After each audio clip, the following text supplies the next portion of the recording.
What is the number one best anti-inflammatory food? Have you ever stopped and thought about what inflammation actually is and what it does in the body? Because if you go to the gym and you get a nice pump and you have nice big biceps, that's inflammation. But if it's anywhere else in the body, it's bad.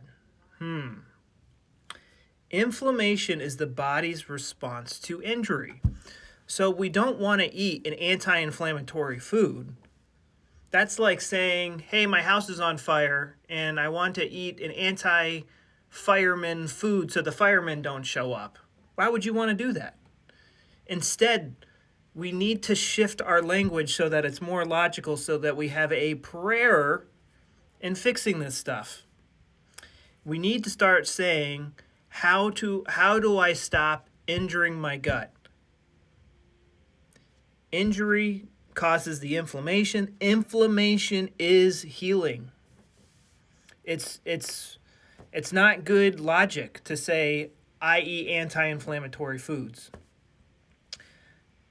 And bad foods are not causing your inflammation. The only foods that technically cause inflammation is like red hot peppers. And you could say all foods are anti-inflammatory because they give you nutrients to fuel the healing process, and the healing process is inflammation. Like you see here how it just doesn't make any sense, and we need to change this language. What's really causing this spontaneous inflammation that's coming from nowhere, I had bad Crohn's and colitis. It stems from a conflict shock, a stressful event that caught you off guard and put an organ into overdrive. I am highly oversimplifying this. This process is controlled from our subconscious mind. I have a webinar where I go over this in much more detail, but that's what's causing the majority of the injury. And that's hard to see for a lot of people. You know, most people think it's toxins or an infection or eating hard to digest foods.